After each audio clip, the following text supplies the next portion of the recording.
Having said that, it's time for me to start inviting our next set of people, and we are talking about the amazing world of silver. The gentleman steering this discussion will be the Director, Foresight Bullion India Private Limited, Mr. Viraj Didwania. And as I invite Mr. Viraj Didwania onto the stage, inviting our other panelists, the CEO of Minor Metals HZL, Mr. Vijay Murthy. Mr. Murthy, let's have you on the stage, sir. Also inviting the, Mr. Harshit Doshi from ICBC India. And from Amrapali Online, Mr. Chirag Thakkar. And from Emerald Jewels, Mr. Dhyan Srinivasan. Ladies and gentlemen, as our speakers take their place, once again, just a quick word. Our chairperson will be moderating this session from here on. Each one of our speakers has a brief presentation. The cumulative time for this entire panel discussion, including the presentations, is 35 minutes. So I would request all my speakers to keep it brief. And Mr. Viraj Didwania, from here on, over to you, sir. Everyone, can we give them a nice round of applause? Let's keep the energy going. Picture abhi? Baki hai. Okay. Hello, everyone. First, a vote of thanks to the entire Eventel team. Shivastavji, Abhinaya, Vinayak. Thank you for inviting me to speak today. So I'll start talking about silver. So globally, silver is a unique metal where roughly 50% is industrial use and 50% is as a precious metal, which is fairly rare. Gold is largely for investment, and for example, copper and zinc are largely for industrial use. In India, though, still 80 to 85% of the use of silver is as a precious metal. Only about 15% is as an industrial metal. In India, traditionally, silver has been used for thousands of years for various things, like for idols, for jewelry, for silver zari, saris, for work, for medicines. In our traditional Ayurvedic medicine, silver is used. From ancient times, we come right into the present moment. In the end of 2021, SEBI allowed silver ETF to come into existence. And we have three fund houses, ICICI, Aditya Birla, and Nippon. All three who have launched silver ETFs, all fairly successfully. In addition to silver ETF, there is digital silver also, which is picking up. I think we have a slide on that.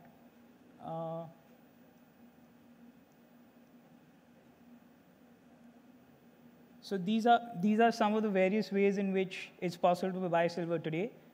Physical silver you could buy from a bullion dealer like us, RSBL, SBA Ornaments. You could buy ETF from Nippon, ICICI, Aditya Birla. Allocated silver, as far as I know, we're the only ones with an offering. And unallocated, there's Safegold, Paytm, Kundan, many successful offerings. So what I'm going to do is quickly introduce our panelists.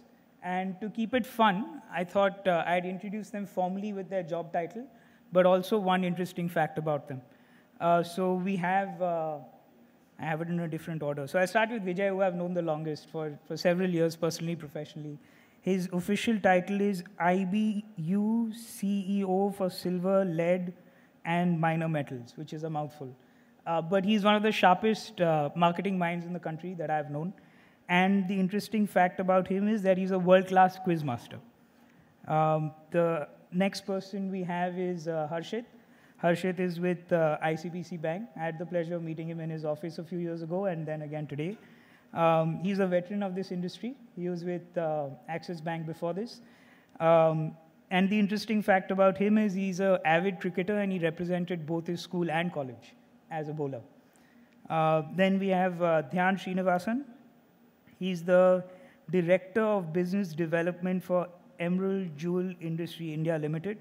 But what he's most proud about is the brand which he founded, which is called Zilara in 2019 and is already at over 150 stores across India, which is a great achievement. And the fun fact about him is that he's a He's been a professional soccer player for Club Vasco in Goa, which is fantastic. So we have a fairly sporty panel today. Cricketer and a soccer player. I'll introduce myself. So I'm the founder and director of Foresight Bullion India Private Limited. We're one of the largest silver traders in the country. We sell silver in 30 cities across 9 states. It's a business I founded about 8 years ago. I didn't even know the price of silver when I founded the business. And thanks to Shivastavji, I'm now considered an expert on silver. So thanks for giving me this honor. The fun fact on me, I have a private pilot license, and I fly single engine planes for fun. I think I'll go back to my seat now. We'll start with Vijay. So Hindustan Zinc, I have a slide on that. Hindustan Zinc is not only one of the largest producers of zinc in the world, but it's also one of the largest producers of silver in the world. So almost 700 tons last year, and I think Hindustan Zinc will produce more than that this year if things go well. And also the Sindesar Kurd mine, which I'm supposed to be visiting next week, is the 5th largest mine in the entire world as far as silver production goes. So you're clearly an expert not only on the mining of silver, but also the refining and the selling of silver, some of which we help you with. So Vijay, all to you. Good evening, ladies and gentlemen. It's a pleasure. Thank you, Viraj, for the introduction. And it's a pleasure to represent Hindustan Zinc at this August forum. And as Viraj rightly said, as the name is, it is quite a bit of a misnomer in that sense, because it is Hindustan Zinc, as we call ourselves, the zinc and silver of India. So we incidentally have the reputation of being the only primary zinc, lead and silver producer in the country. And this is something which I must say was a public sector which was more like a dormant, an engine which was requiring the right fuel, and I think private sector entrepreneurship brought in that entrepreneurship and fuel into Hindustan Zinc post its divestment, and then Vedanta has taken it to substantially greater heights. And it's been, the silver story has been something very interesting for Hindustan Zinc since the resource which was found in a place called Sindesar Kurd. It's a village near Udaipur, not very far. And very interestingly, that was found out of primary exploration in India. And this has been one of the greatest success stories as to how exploration in India, which is grossly underinvested by most of the metal and mining companies in India. We are all known for coal mining, iron ore mining for many, many years in India. But unfortunately, in base metals and in precious, there has hardly been any investment in looking for exploration and looking for resources. So Hindustan Zinc did this exploration between 2007 to 2012-13, and I think in 2014 we got this mine which is called Sindesar Kurd up and running. And substantially good ore body, has quite a good resource and reserves. We at the mining level have about 100 grams per ton, which is a general norm, 90 to 100 grams per ton at ore level, and then it gets concentrated post the milling and concentration beneficiation process. In the lead concentrated reports to anywhere between 2.3 to 2.5 kilos per ton of concentrate. So Hindustan Zinc now has been producing in the range of 650 to 700 tons over the last many years, and as per our latest stated numbers, we expect this year to be in the range of 700 to 725. But we have always been cherishing a long dream that we want to increase this production. We still remain hardly 12 to 15% of the Indian domestic consumption, and that's where the effort is to grow this business. So largely, as Virat said, our focus is to grow the domestic consumption. So we would love to work with customers who really are into electrical contacts, silverware, cutlery, electrical wires, and any of the now upcoming applications. So please feel free to talk to us whenever required. But we are in the market, so largely we know all the players. And most importantly, we are here to serve the nation, work towards import substitution by enhancing our production. So that's a very brief overview. Thank you. Thanks, Vijay. Harshit, so you're with ICBC. You understand the banking as well as the global supply side of silver. Why don't you talk a little bit about that? Yeah, so thank you so much for inviting in the panelists. Thank you. So when I see banks, RBI has nominated few banks to import gold and silver in India. So RBI has entrusted banks with the responsibility which banks are delivering. So when we see bank as an importer, they are not merely as an importer. There are numerous things which banks do, like implementation of RBI policies, implementation of DGFT policies, risk mechanism, credit control mechanism, GST implementation, etc. As we see the value chain of Indian bullion industry, bank has played a very bank is very important, one of the important leg of the value chain, and they've played a very great role in one of the good role in shaping the industry and growing the industry. So there are two parts of value chain. One is supply and another is demand. So when we see supply side, bank has given comfort to the supplier so that they can take credit risk on the bank. At the same time, bank do credit on the supplier, and they do due diligence on the suppliers, and to see that responsible sourcing is done in India. Whereas if you see on the customer side, bank give comfort to the customer as well, so that they do credit risk on the customer, and customer can use this responsible source gold in a well manner. Now, as we are talking about the comfort, if we see the recent TDS which was been enrolled in India, customer were having great comfort with the banks that whatever TDS which is debited with the bank will be returned on the appropriate time whenever it is due, with all the formalities which has been completed. I would like to go a little off the topic and would like to cover the corner of gold also. So bank has given so much comfort in the industry that even a small jeweler who is able to do 1 kilo of gold is able to take gold metal loan from the banks.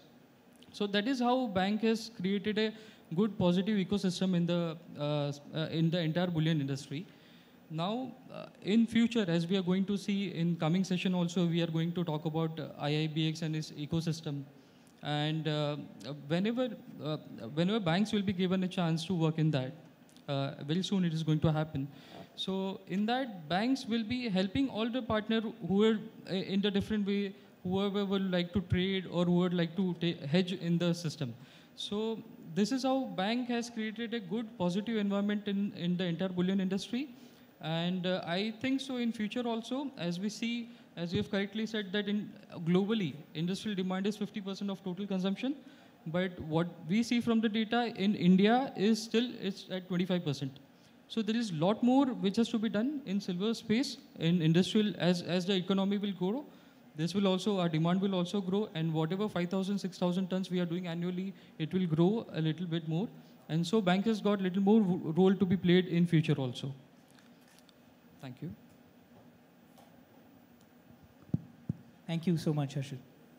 Dhyan, so you're from a family that has been in the business for several years, and you yourself have created a brand from scratch, scaled it pan-India to have over 150 locations. You understand silver really well, not only from the production side, but also from the brand and front-end side. Please, why don't you tell us a little bit about what the end consumer who actually buys the silver that Vijay produces, I sell, and Harshit facilitates.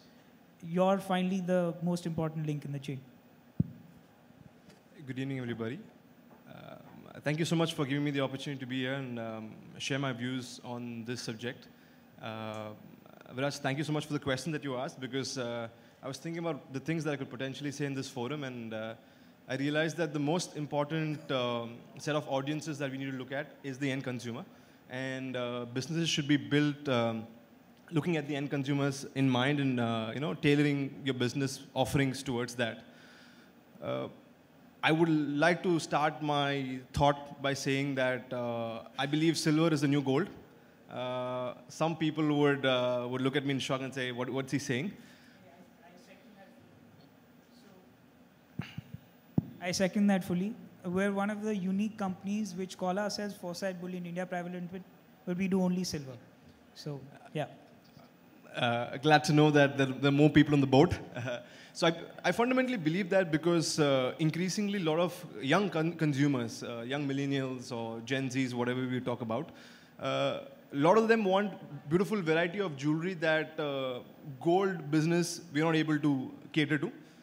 Fundamentally because in gold, there's a sort of a traditional mindset in terms of how business should be done.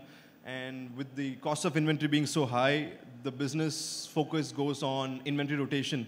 Thereby, there's not enough opportunities for the retailers to take risk with the inventory.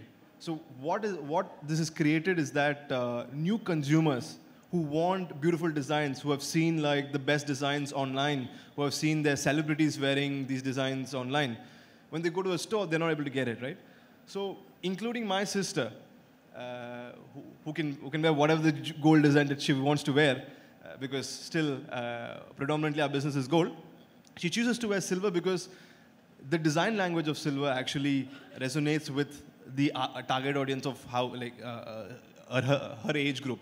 So what this has created is that new businesses, online business, offline businesses, really focusing on silver as a serious business. Of course, in terms of turnover, it's much smaller than gold or any other metal class. But in terms of profitability, in terms of ability to innovate in the business, silver has more scope than any other business. I think one thing that is preventing silver from even further taking off in the jewelry category is that silver tarnishes, right? So whatever said and done after a couple of years or 6 months, depending upon the conditions at which it's been maintained, it will tarnish. So a lot of companies are working on tarnish-free silver or working on technology and coatings that actually go into the silver, which increases the silver lifespan. When this comes into place, the fashion jewelry market, which is where a lot of brass and other metals are being used, I see a good opportunity where silver will take place instead of brass. Because whatever said and done, silver does retain a lot of value which other metals might not retain in terms of investment perspective also, right? So with all these different ideas, when they come together, I think silver will be a new force to be reckoned with, and the market for it will only keep growing. And even if you look at it today, the growth rate of silver jewelry business is much higher than gold or other classes. Even I would not want to name the retailers. Some of the top retailers who didn't have silver at their stores because revenue per square feet was not good enough, right? They started to have silver now, right? So if you look around in terms of the changes that silver is bringing in, especially with the new demographic changes, it is fantastic to see the potential that silver has. So this is a little bit of my thought. Fantastic. Thank you so much. It's so good to have an entire panel that believes in silver. Yeah. I think Srivastavji, this is the first time that we have. This is the first time that we have an entire panel on silver, right? So, should we at some point rename it the India Gold and Silver Conference? I think so, not very far. With the growing silver market in India and the myriad applications which my colleague was speaking about, I think it's extremely relevant to have a greater focus on silver now. So I have a bunch of slides which I could go through, but I thought, we could open up to questions now if anyone has any questions. And if someone does, great, we'll address them. Else, I'll go through some of our slides.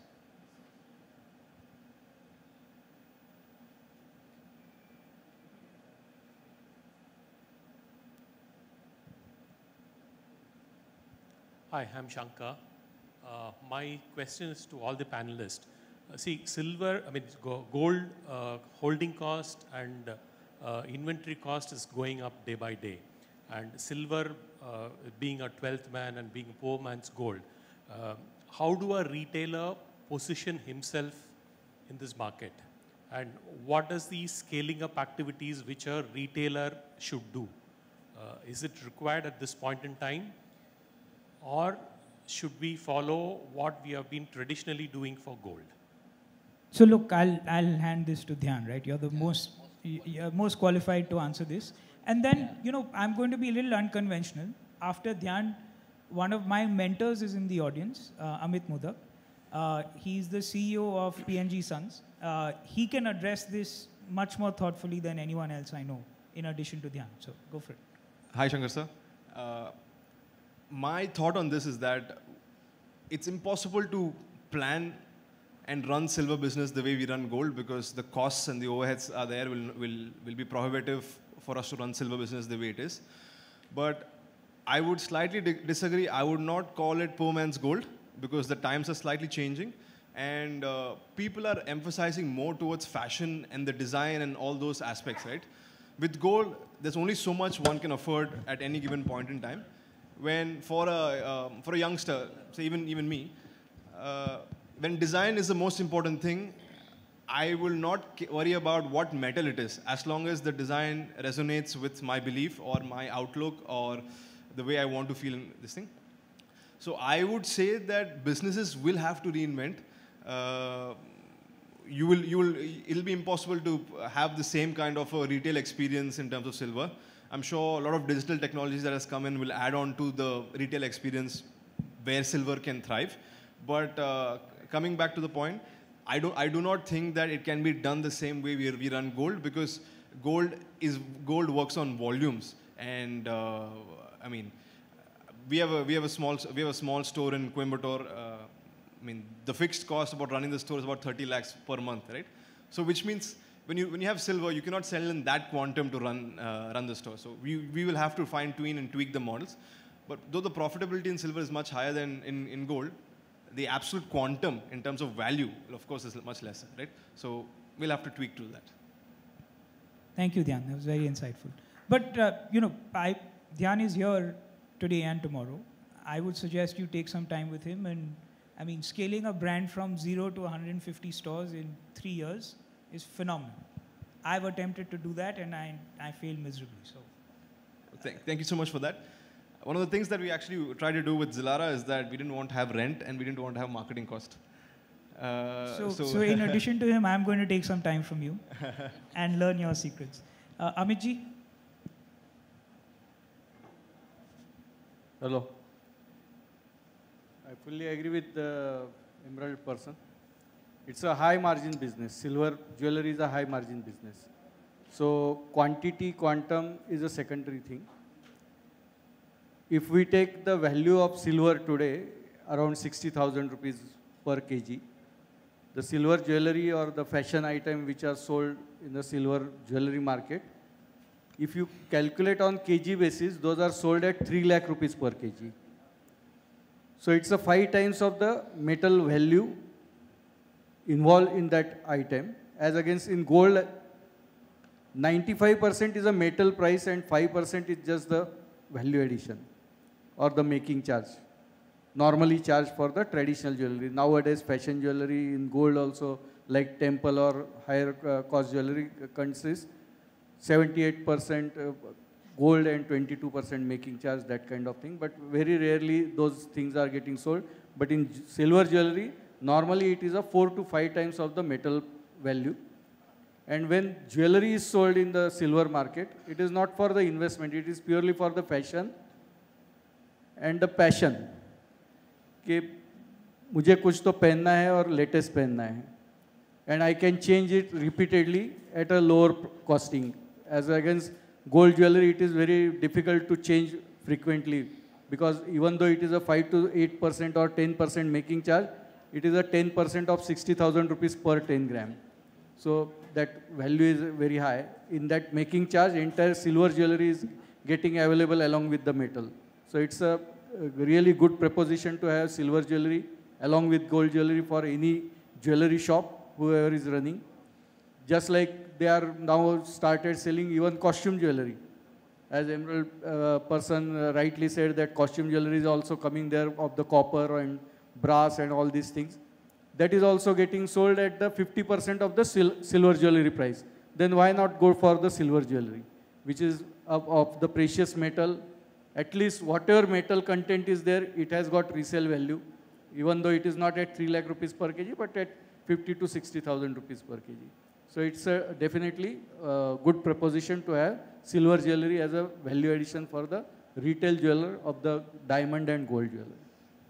Thank you. Thank you so much, Amitji. Anyone else who has a question?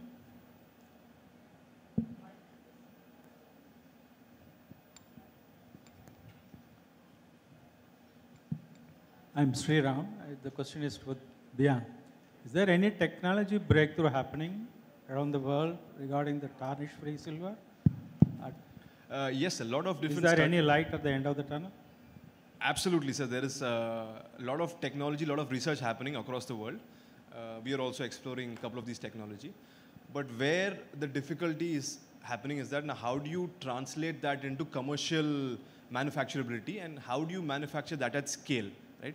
And also keeping the sellable price points in mind. I mean, just to achieve the tarnish-free silver, you cannot exponentially increase the price of silver. So there are a lot of different coating technologies that are being happening, like PVD, ALD, like atomic layer deposition, like physical vapor deposition, and different kinds of these techniques are being spoken about. It is. I would say a couple of years down the line. I'm sure you will see that, and for the commercial viability, it will take a little bit more time, I'd say. Because I read somewhere that coating is available. Yes. There is nothing in the basic metal alloy itself. Nothing so far that has been commercially viable. I'm sure there are enough research. Is there any nanotechnologies happening there? That's what different sciences are being done. One is the layering. One fundamentally working with the alloy of the silver to see the base metal level. Can we change the chemical propositions to make sure it's tarnish free? So these things are being attempted. There are enough opportunities, but commercially to make it successful, we haven't had. When are you going to see the R&D from your side? Well, results. I promise you it will happen soon. Thank you. My father, he's hell-bent on finding a solution towards that, and we're working very hard towards it. But with any research, there is no set timeline. We have to make sure we get it right. You have made a start, then there will be an end. Yes. It's been started a couple of years ago, so it's like one of those FDA drugs. It takes 5-7 years to get through the license and go across. So it takes its own time.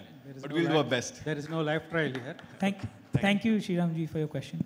Vijay, you also know this topic. Anything you would like to add in addition to what Dhyan said?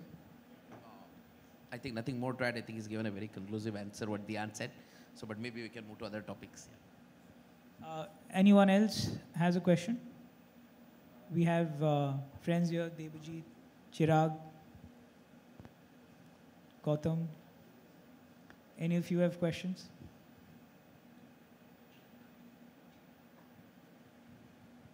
Sorry, actually I just entered. I have not gone through, but on the back side, what I can see the photovoltaic industry you are putting.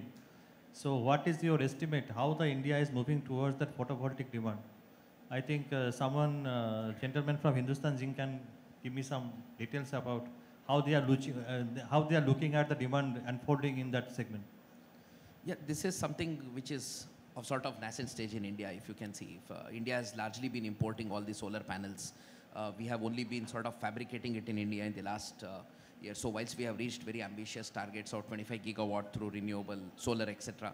But I think that's an area which, as Foresight has mentioned it and Viraj was mentioning, there is huge offtake which is required. But yes, we also need to see investment in back end in terms of manufacturing of the entire panel, including the solar paste and everything which goes into it. So I think that is where we are cautiously optimistic. We feel there is an opportunity, but serious investment is required in that, which as of now, we haven't seen many players coming up on a large scale. So whilst the focus is there, but again, costing point of view, if you see the Chinese imports have flooded actually the entire global scene. You've seen huge solar farms being set up around the world in Australia, in India. Rajasthan has been a big place for solar farms. But yes, this demand for photovoltaics is good, but I think some serious amount of governmental support is required to make the entire back-end manufacturing to be made robust in India, not just the fabrication part of it. So this will require serious amount of work, and this is where we as a producer would want material to be consumed for India, make in India for India, but there is serious focus to be required from government of India to push this, saying let's make the panels push for consumption in India. Thank you, Vijay. Any other questions? Great. So, Srivastavji, we are okay to be a record holder and finish early rather than late. That was a promise I had made to Harshit. That. So, thank you everyone for being patient and giving us a listen. And thank you to all of you. Vijay, Harshit, Dhyan, thank you so much. Thanks. Well, everyone, first of all, can we please give a huge round of applause to our chairperson? I would have said that he's taken this session right through with silver lightning speed. So that was amazing. And yes, what a beautiful change of turn and the direction and momentum just for a short while. And everyone, as we wind up this session, one more request, Viraj sir, you have to present a memento to each one of our participants. Starting with, could we please have a memento for Mr. Vijay Murthy? So we have all of our speakers out here, starting with Mr. Vijay Murthy. Not him, okay. Mr. Harshit Doshi. Ladies and gentlemen, let me hear you clap. Mr. Harshit Doshi. Mr. Chirag Thakkar. Harshit Doshi. Chirag sir is not there.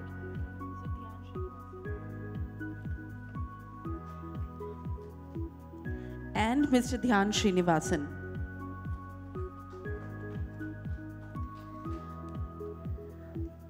Some of them have names, sir.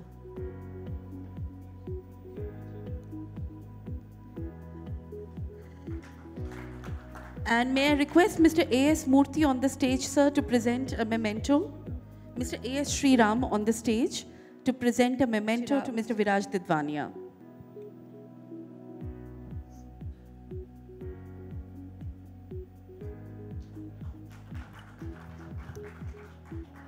So everyone, requesting all the gentlemen to get a little up close for a group picture. Sriram sir, please stay back for a group picture with everyone. Requesting all of you to stand up here. Everyone, this is the session that's coming up is the final session of today, and it is on price outlook on gold and silver. We have 2 speakers for this session, and I hope both of them are already in the house. As I say, a big thank you to all our speakers and chairperson for the session.